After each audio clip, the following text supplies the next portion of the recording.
Question number 1. It reads, when the driver's car tire dashed, he did not know what to do. Option A, bursted. Option B, burst. Option C, had bursted. Option D, bursts. And option E, had bursts. In English, there is what we call verb tense consistency.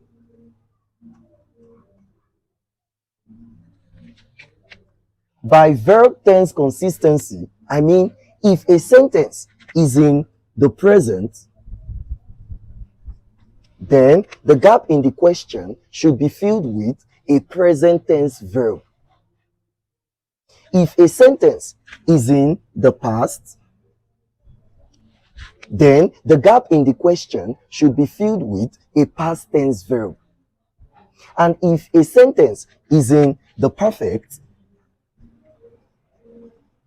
that is, if the sentence contains HAS, HAVE, or HAD, then the gap in the question should be filled with a past participle verb. That is what I mean by verb tense consistency. Let us apply this to this question. If you look at the sentence in this question, you will find out that it is in the past. It is in the past because it contains did. Therefore, according to verb tense consistency, the gap in this question should be filled with a past tense verb. A past tense verb. But the question is, what is the past tense of burst? Is it also burst or is it bursted? In case you don't know, there is nothing as bursted. The past tense of burst is not bursted. Rather, the past tense of burst is the same as burst. Therefore, the correct option for this question is option B. So that the question reads, when the driver's car tire burst, he did not know what to do. I believe this is understood. From question number 1, it becomes important that you know tenses of verbs. If a present tense verbal word is given you, you should be able to tell the past tense, even the past participle. Please note that the past tense of broadcast is not broadcasted. There is nothing as broadcasted. The past tense of broadcast is also broadcast. Even the past participle is broadcast. So it is broadcast, broadcast, broadcast. Present tense, past tense, and past participle. There is nothing as broadcasted. The past tense of split is not splitted. There is nothing as splitted. The past tense of split is also split. Even the past participle. So it is split, split, split. Present tense, past tense, and past participle. There is nothing as splitted. The past tense of hurt is not hurted. There is nothing as hurted. The past tense of hurt is hurt. Even the past participle. It is hurt, hurt, hurt. Present tense, past tense, and past participle. There is nothing as hurted. The past tense of forecast is not forecasted. There is nothing as forecasted. The past tense of forecast is also forecast. Even the past participle. So that it is forecast, forecast, forecast. Present tense, past tense, and past participle. The past tense of grind, which means to reduce something to small particles or powder by crushing it is ground. And the past participle is also ground. So that we have grind, ground, ground. Present tense, past tense, and past participle. However, there is a present tense verbal word that is ground. And this one means to prevent an aircraft from flying or to prevent a child from going out as a way of punishing the child. The past tense and past participle of this ground is grounded. Grounded. So that we have ground, grounded, grounded. Present tense, past tense, and past participle. I believe that is understood. Let us continue with the class anyway. Question number 2, and it reads, neither the teachers nor the students dash arrived. Option A, has, and option B, have. First of all, this question is under the topic proximity Concord. In case you don't know, Concord is the agreement between a subject and a verb. The agreement between a subject and a verb is what we call concord. The rule of proximity concord states that if two subjects are joined by either or neither nor,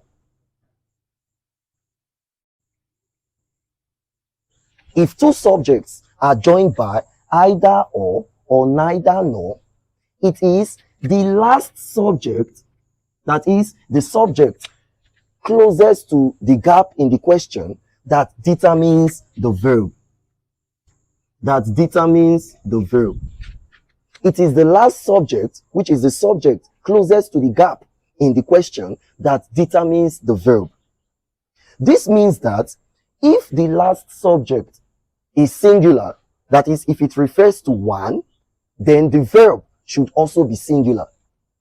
And a singular verb is a verb that ends with s, es, or ies.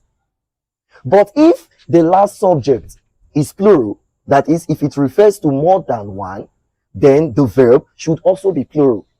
And a plural verb is a verb that does not end with s, es, or ies. That is the rule of proximity concord. Let us apply this rule to this question with a view to getting it answered correctly. If you look at this question, you will find out that it contains two subjects. The first subject is the teachers, and the second subject is the students. The two subjects are joined by neither nor. Neither nor. So it is the last subject that should determine the verb. It is the last subject that should tell us the verb that should enter this gap in this question, according to proximity concord. If you look at the last subject, the student, you will find out that it refers to one student. So the last subject is singular.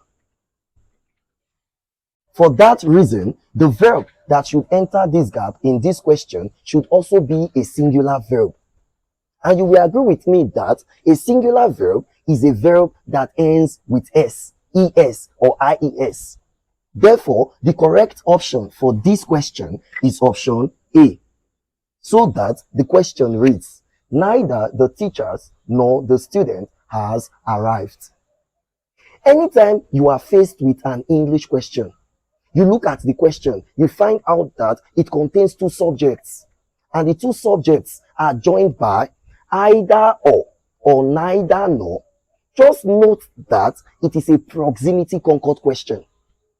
All you need to do is go to the last subject, that is the subject closest to the gap in the question. It is the last subject that determines the verb. It is the last subject that tells the verb to enter the gap in the question. If the last subject is singular, that is, if it refers to one, then the verb to enter the gap in the question should also be a singular verb. In other words, the verb to enter the gap in the question should end with s, es, or ies. But if the last subject is plural, that is, if it refers to more than one, then the verb to enter the gap in the question should also be a plural verb. In other words, the verb to enter the gap in the question should not end with s, es, or ies. That is proximity concord for you. I believe that is understood. At this point, let me quickly show you another proximity concord question, because there is something I want to tell you concerning the question. Look at the question. Either the woman or I dash to blame for the loss. Option A is, option B are, and option C am. If you look at this question, you will find out that it contains two subjects. The first subject is the woman, and the second subject is the pronoun I. These two subjects are joined by either or, either or. So it is a proximity concord question. According to the rule of proximity concord, it is the last subject, which in this case is the pronoun I, that should determine the verb. It is the last subject, which in this case the pronoun I, that should tell us the verb to enter the gap in the question. Now hear this. In proximity concord, if the last subject, which is the subject to determine the verb, is a pronoun, then I have a shortcut for you. The shortcut is bring the pronoun out. In this case, it is the pronoun I. Bring it out. Put a gap and then put the word good. Test your options. Any option that will conveniently enter this gap becomes the answer to the question. So I cannot say I is good. It does not make any sense grammatically. I cannot say I are good. It does not also make any sense grammatically. But I can say I am good. So you will find out that among the three options, it is option C, which is am, that conveniently enters this gap. Therefore, the answer to this question is C. So that the question reads, either the woman or I am to blame for the loss. You will use these shortcuts if the last subject in proximity concord, that is the subject to determine the verb, is a pronoun. Remember, if the last subject is a noun, answer the question the normal way I taught you. If the noun is singular, then a singular verb should enter the gap. If the noun is plural, then a plural verb should enter the gap. But if the last subject in proximity concord, which is the subject to determine the verb, is a pronoun, then apply this shortcut. It will work for you. I believe that is understood. Let us continue with the class.